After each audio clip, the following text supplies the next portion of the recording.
ariko wabonye ko Ribu yatangaje ko gukubita ubungubu umwana bitemewe, kumukubita inkoni, urushyi cyangwa inkonji. Ni uko murangira yabivuze, urushyi, inkoni cyangwa inkonji, kuko ngo hari ababyeyi baza akagukubita impfunyira ukababariramo imbere. Ibyo ntabwo byemewe. Icyo mbaza umugani w'abandi wo kuri social media, icyo mbaza mwana uri bwige nta kanyafu genda bite? mwana uri bwige nta kanyafu numva n'ubundi ingingo ibi birengera nuko ngo inkoni ngo ivuna igufwa ni ivuna ingeso. Abangiye uziko kera nkiri umwana niga nko mu wa 4 bankubise inkoni nka turuwasa, bankubise inkoni turuwasa. Izina wakoze igiti umumere ntabwo azigera mva mu mutwe.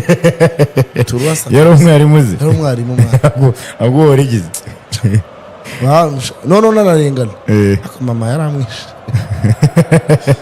Naratashye nagenda ibirometero 300 nkarira, nkayitekereza ku nkoni bankubise nkongera nkarira.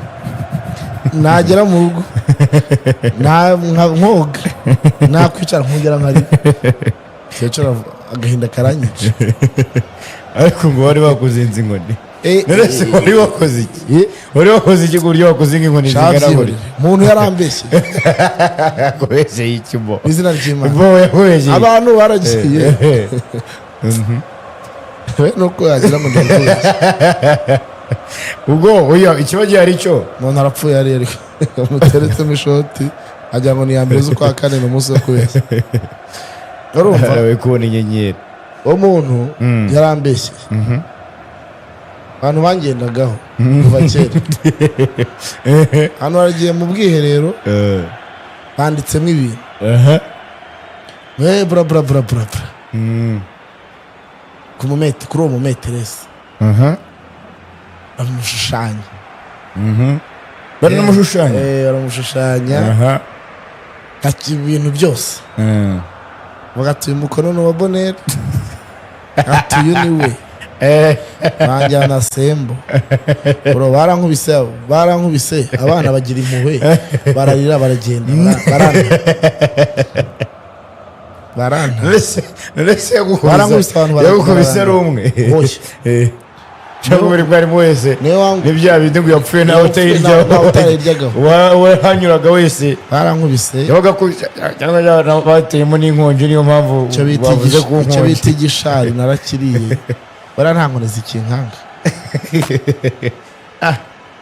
Glorious izina ry'Imana ndarakubiswe nyine wari wakubitwa se kugeza aho nyine wumva uciyeho wese agukubita kumva ntari wese azazistora nyine ukageraho umubiri wawe ukageraho ukabyakira ko ugomba kubyadapta kumva ntari akora ibara.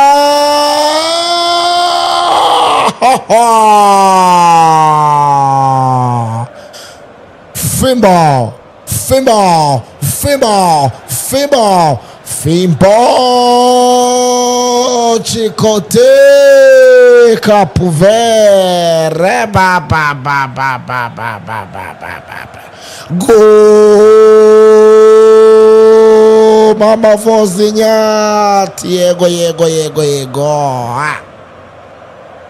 Kora amabara myugariro Matias Oliveira w'ikipe y'igihugu ya Irigwe. Kora ibara umupira batawifatira neza abanyakapuveri. Nta kindi bagombaga gukora uretse gucenga umuzamu, ubundi umupira bakadepoza mu izamu. Olivier Rivera rwose yitangira kado ku banyakapuveri. Baramubwira bati Oliveira ntabwo tuzigera tukwibagirwa kuri iki gitego duhaye. Ntabwo tuzigera tukwibagirwa kuri kado twihereye. Elio Varela wari winjiye mu kibuga asimbuye bamuhereza kado terekamo bawe ya kabiri ikipe y'igihugu ya Capuveri 2 Irigwe 2 match isubiriro dubi.